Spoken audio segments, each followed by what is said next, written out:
रूस ने एक नक्शा और एक वार्निंग जारी की है। ये जो स्क्रीन पर देख रहे हैं आप, ये वो नक्शा है और वार्निंग है जिससे पूरे यूरोप में हड़कंप सा मच गया है। अब रूस ने कई बातें कह दी है और एक बहुत बड़े भीषण त्रासदी की तरफ बढ़ रहा है पूरा का पूरा यूरोप, जिसके बाद मैक्रोन और पीएम मोदी को लेकर आ रही है बड़ी खबर। आखिर मैक्रोन ने क्या पीएम मोदी को मना लिया है कि ये दोनों मिलकर रूस यूक्रेन की लड़ाई को रोकेंगे। जानेंगे जियोपॉलिटिक्स में क्या कुछ मचा हुआ है। इस वक्त ये बहुत बड़ा बवाल मचा हुआ है और इंटरनेशनल मीडिया इसके पीछे पड़ी हुई है। आइए जानते हैं इन खबरों को विस्तार से। दरअसल ये जो देख रहे हैं आप मैप, इस मैप में रूस ने बताया है कि किस तरीके से तबाही फैलने वाली है और ये जो तबाही फैलेगी, इस तबाही के फैलने से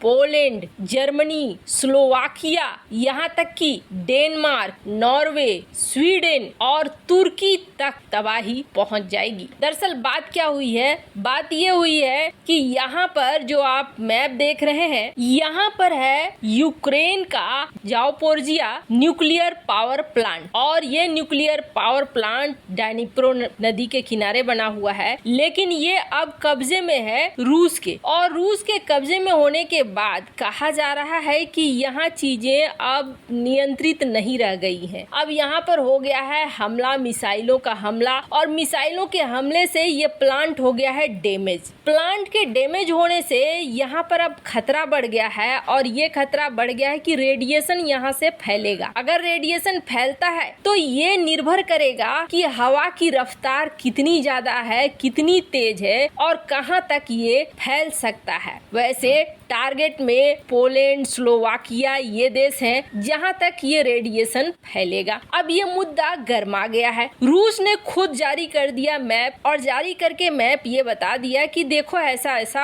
हो सकता है अगर इस चीजों को सुरक्षित न किया गया तो अब बात है कि समस्या किसकी तरफ से खड़ी हो रही है। समस्या ये है कि यूक्रेन इस मामले को तुल दे रहा है और तुल देकर इस मामले में कह रहा है यूक्रेन कि यहाँ पर यूएन को बुलाओ। इस पे कहा जा रहा है कि यूक्रेन चाह रहा है इस प्लांट पे पहुंचे यूएन की संस्था और जो अंतर्राष्ट्रीय एटॉमिक संस्थाएं हैं वो यहाँ पहुंचे और यहाँ पहुंचकर इस जगह का जायजा ले। नहीं तो जिस तरीके से चेरनोबिल में हुआ था कुछ वैसा ही होगा। अब चेरनोबिल में क्या हुआ था? चेरनोबिल जो कीव, जो कि यूक्रेन की राजधानी है, उससे 65 मील दूर है। वहाँ 26 अप्रैल 1986 को इसी तरह से एक एक्सप्लोजन हुआ और इस एक्सप्लोजन से रेडियो एक्टिव मटेरियल वातावरण में फैल गए, जिसकी वजह से 1 लाख लोगों को वहां से निकालना पड़ा। अब जापोरिजिया में कुछ इसी तरह के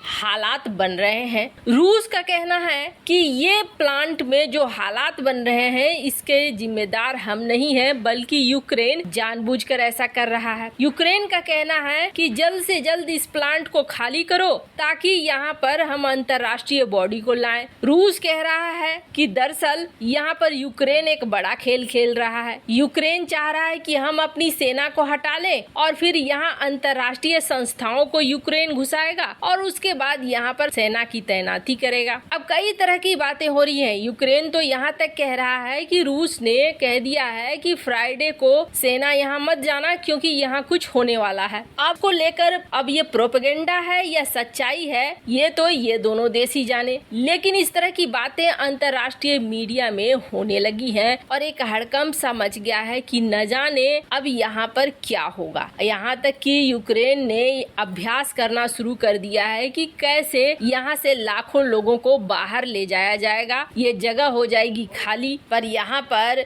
रूस ने जारी करके इस बात को समझाया है कि क्या परिणाम होंगे। जापोरिजिया में अगर विस्फोट होता है तो इसका दायरा कितना बड़ा होगा, कौन कौन सा देश इस दायरे में आएगा और जर्मनी, स्लोवाकिया, पोलैंड कैसे इससे प्रभावित होंगे, क्योंकि जो रिसाव होगा वो रिसाव काफी दूर तक फैलेगा। अब रूस का कहना है कि जापोरिजिया थर्मल पावर प्लांट में जो डीजल जनरेटर है, मोबाइल पंप है, अगर ये काम करना बंद कर देते हैं तो रिएक्टर हो जाएंगे गर्म और इससे होगा भीषण विस्फोट और हवा में रेडियो एक्टिव पदार्थ रिसने शुरू हो जाएंगे। इनकी मात्रा इतनी ज्यादा होगी कि देखते देखते ये सैकड़ों किलोमीटर का क्षेत्र कवर कर लेंगे। इस इलाके से जनसंख्या को बड़े पैमाने पर भगाना पड़ेगा। अब रूस का कहना है कि ये हमला कर रहा है यूक्रेन, यूक्रेन का कहना है कि ये हमला कर रहा है रूस। पर हाँ, यहाँ हालात हो गए हैं बेहद खराब, आप देख ही रहे हैं। पर इन सब के बीच एक बहुत बड़ी खबर निकल कर आ रही है और ये बहुत बड़ी खबर भारत के प्रधानमंत्री पीएम मोदी और फ्रांस के राष्ट्रपति मैक्रोन को लेकर है। दरअसल हाल ही में फ्रांसीसी राष्ट्रपति मैक्रोन और पीएम मोदी के बीच बातचीत हुई और इस बातचीत के बाद थोड़े आसार से दिख रहे हैं कि शायद ये लड़ाई अब खत्म हो जाए। अभी आपने देखा था कि किस तरीके से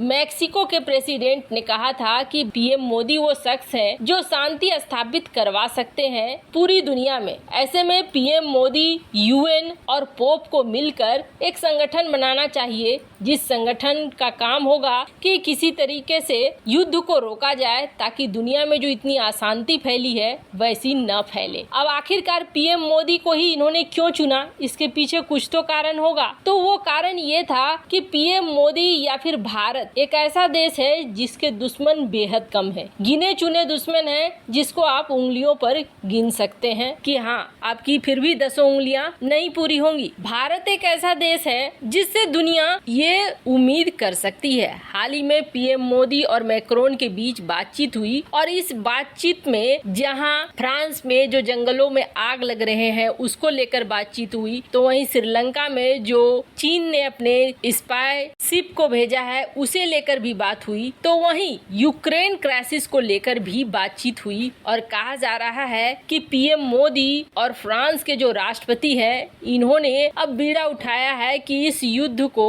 किसी तरीके से शांत किया जाए, इस युद्ध को और ज्यादा भड़कने न दिया जाए क्योंकि इससे दुनिया भर में अशांति आ रही है। वैसे मीडिया में इस वक्त चर्चा का विषय बना हुआ है कि मैक्रोन और पीएम मोदी इस युद्ध को रोकने की कोशिश जरूर करेंगे। हालांकि ये रूस पर निर्भर करता है और यूक्रेन पर भी, क्योंकि यूक्रेन अभी भी एक रट बांध कर बैठा हुआ है कि जब तक रूसी सेनाएं नहीं जाएंगी तब तक ये युद्ध बंद नहीं होगा। इस में युद्ध को शांत कराना बड़ा मुश्किल काम होगा, पर अगर यूरोप का दबाव बना रहा तो यूक्रेन भी झुक जाएगा। वैसे इन सब मामले में आपकी क्या राय है, कमेंट कर जरूर बताएं। जल्द मिलते हैं अगले वीडियो में नई खबर के साथ।